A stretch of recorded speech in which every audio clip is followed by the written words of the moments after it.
on YouTube, ShadowFox4562 here. Here to talk to you about the official 2012 September 1st, 2000 ban list.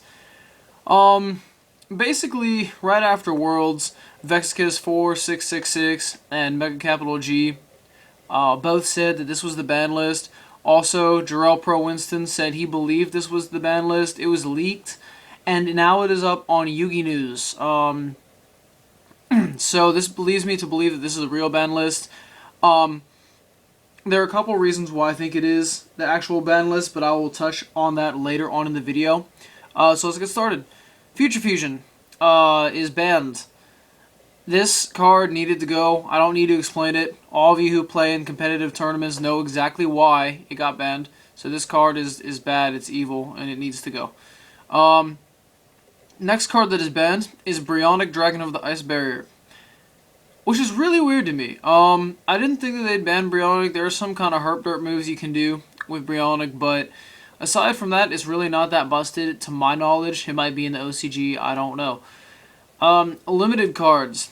Insector Hornet. Insector Hornet, let's face it guys, even though Centipede and Dragonfly are broken, Hornet did need to be hit. It's just a card that pops infinite times. It's always there as long as you have an Insector. It's pretty bad. So yeah, this card needed to be hit. Next card on our ban list, Insector Dragonfly. Dragonfly needed to be hit to 1 just because he's the special summon guy. He's the guy who everyone looks to for a top deck and goes, oh, now I get 2 monsters and I can go into an Exceed and I can pop 2 cards and I can do a bunch of random stuff with. So this card really needed to go. It was just bad for the game. Basically, Insectors are dead now. Like, no one's going to be playing them. They're so bad. Next card is... My computer's being really slow. Ultimate Offering. Ultimate Offering went for one of 2 reasons. One, because in Japan there was this archetype that's called Maladoche, and they're coming out in a couple days in the TCG, and they had an OTK for it. Also, in the TCG,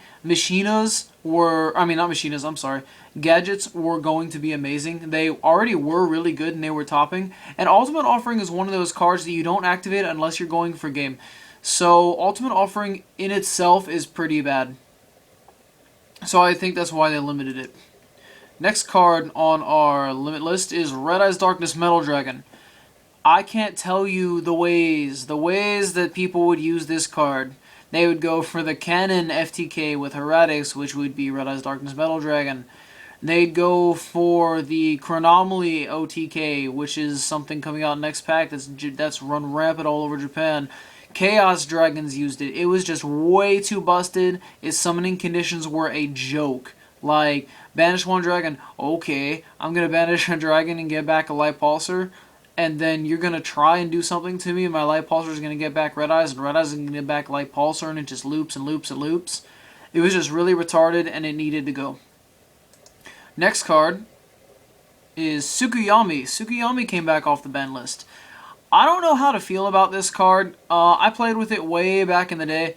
I don't think it's too bad now. It's definitely not as bad as it used to be. But we could see some really retarded plays. Only time will tell. Next card is Chaos Sorcerer. Don't really know why they limited this either. I mean, it wasn't seeing too much play aside from Chaos Dragons. And most Chaos Dragon players didn't really run that. Most Chaos Dragon players ran the Black Luster Soldier and then Light Pulsar and Dark Flare. But I guess they felt it necessary. Too much chaos in the format can be bad for the game. Next card that got limited, and I'm really happy about this card, is Spore. Spore was unjustly hit last ban list. Everyone knows it. Honestly, I think he could have come to 3 just because you can only use his effect once per duel, and you're only going to use him once anyway. So, honestly, they could have put him to 3, but I'll take the limit. You know, it's not bad. Maybe Chaos Plan will be somewhat viable this format. We'll see. And the last card for the limited, and I totally agree with this, is Wind-Up Carriers and Matey. I told everyone at my locals after I made my ban list video, I thought about it for a while, and I was like, you know what? Hunter doesn't need to be banned because Hunter makes the deck.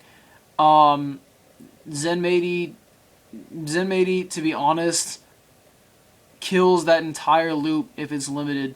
They can loot like 2 or 3 cards, but that's it. So it's a pretty good hit. I like it. I like that it's still viable, the deck, and it's just all around a good hit. For semi-limited, we have Tour Guide from the Underworld. I guess this card was just becoming way too splashable in every deck, and Konami doesn't like staples that you can run at 3, so I can see why they put it to 2. That's the only reason I really see it. I'm not too concerned with it.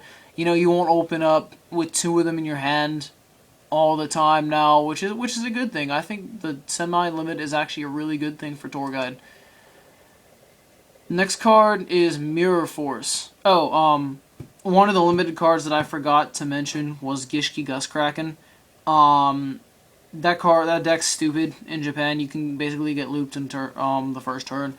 I'm not going to touch on that too much though because I really don't care because the deck's not as good now. Mirror Force to 2. This card wasn't seeing too much play.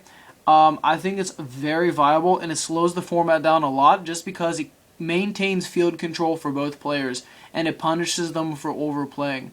I love cards like this, and honestly, I will be playing 2. It's a very good card. Next card is Reasoning. Reasoning, I'm kind of touchy on this card coming back to 2 because there's so many decks out there right now that can abuse Reasoning. It's just, I don't know. Like, it might make Sam's come back just because of this one card. So I'm not sure exactly what Konami was thinking, but we'll see. I mean, people might not play it at all. People might think that this card's time has come and gone. So we'll see what happens. Next card that is coming to 2, or going down to 2 rather, is a Hero Lives. Hero Lives, to be honest, the deck was doing way too good in Japan. It was starting to come over to America and be really good, so this card needed to be a 2. Although it doesn't really hurt heroes at all. I don't really know how you would hurt heroes. Aside from hitting Miracle, which they did not do. Hieratic Seal of Convocation. This card is, to be quite honest, a very broken card. They didn't get the chance to do what I thought they would in the TCG because the canon wasn't out. But in the OCG, they were absolutely wrecking tournaments at the beginning of the format. They were just stomping all over them. They were just FTKing all over the place, and there was nothing you could do about it. So I can see why it got hit to 2. Pot of Duality. Pot of Duality at 2. Again, it's a really splashable card. More splashable than I think people can believe. And in the OCG, they were splashing it in everything. They were splashing it in Zectors and Heretics and in Verse Rabbit, everything, just everything, Gishkis. So I can see why I was hit at 2. Next card is E-Emergency Call.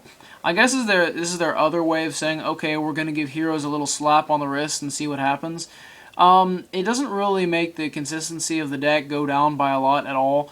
So, Emergency Call to 2, I mean, I can't, it doesn't really do anything for me. Blackwing Clute the Moonshadow.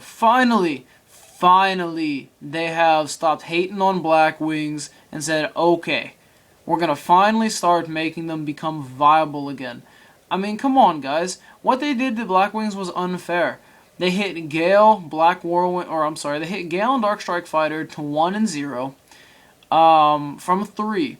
Then they hit Kalute down to 1. Then they hit Black Whirlwind to 2. Then they hit Black Whirlwind to 1 and Icarus Attack to 1. Then they hit Kalute to 1.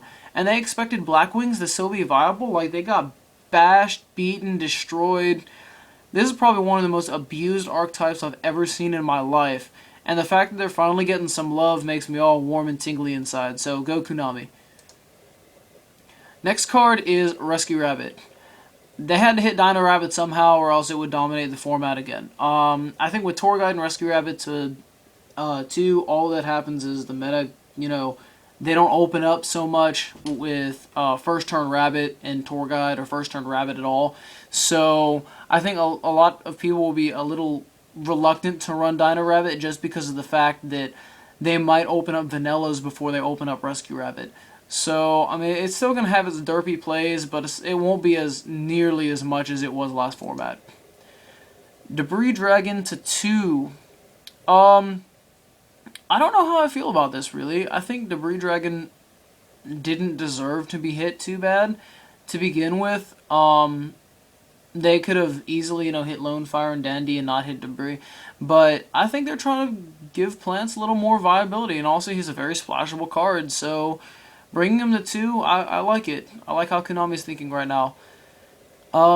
Agent of Mystery Earth. Once it pulls up. I don't know why it hasn't yet. Anyway, Agent Mystery Earth.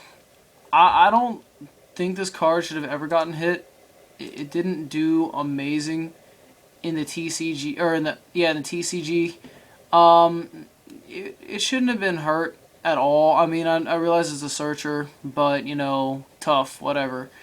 So it comes back to 2. They could become a little bit more viable. Necrogardna. For the Unlimiteds. I'm sorry. Oh no, my computer's being retarded now. Okay, there we go. Necrogardna. To 3. I thought this card should have come to 3 a long time ago. Lightsworns weren't as good, and there was really no deck that could abuse it. People kept saying, Final Countdown, Final Countdown. Oh my gosh. Lavels, no. Necrogardna is not as good of a card anymore. It's 1 attack. 1 attack. When this card came out originally, it was Monarch and Glad format. Stopping 1 attack was amazing. Now stopping 1 attack is like, okay, attack. Like, it's not as good anymore, and it makes Lightsworns a little bit better. Next card is Marshmallow. I thought this card should have come back a long time too, because honestly, defensive monsters, like, they don't really do anything. Like, unfortunately, Spirit Reaper doesn't do anything. Marshmallow doesn't do anything, especially when you have cards like Gaia Dragoon, the Thunder Charger, which pierce into them, and you can't get rid of them. So, it's like, oh, your opponent's going to do a free 21 to you every turn with Gaia Dragoon. Like, how is that fair to you? I wouldn't run this card. Unless I was running like a weird Exodia stall thing. But I'm not going to do that. So, yeah, this is cool. I love this. Emergency Teleport. As y'all know, or if y'all know, I was a huge d.a.d player back in the day. So seeing e-tele to 3 just makes me almost want to cry. Like, it's amazing. I think it's a great card. And also, they're coming out with 2 more Psychic Archetypes in the next couple sets, so this card is going to be amazing. Stock up now. D-draw to 3. I can't remember if I called this or if I called malicious, but anyway, D-draw to 3. Amazing card. Again, making d.a.d more viable, and I just love that. Like, it's great. And to be honest, who plays D-Heroes anymore? So, I'm going to fool around with d.a.d and see what's up. Next card is Swords Revealing Light. This card was due for comeback. No one plays it. That's all I'm saying on this card. Next card, Level Limit Area B. Again, no one plays it. It was due for comeback. Magic Cylinder. No one plays it. But a 3 could be a really good card, so I'm not going to hate on this card just yet. Alright guys, tell me what you thought of this ban list. Hopefully this is the legit thing, I hope. Because this sounds like an amazing format. They hit everything. So tell me what you think. Comment, rate, subscribe. Please comment. I had so many comments on my last ban list video, my ban list predictions. Thank you so much for over 1,000 views. And I will talk to y'all later. I'll see y'all in the next video. Peace.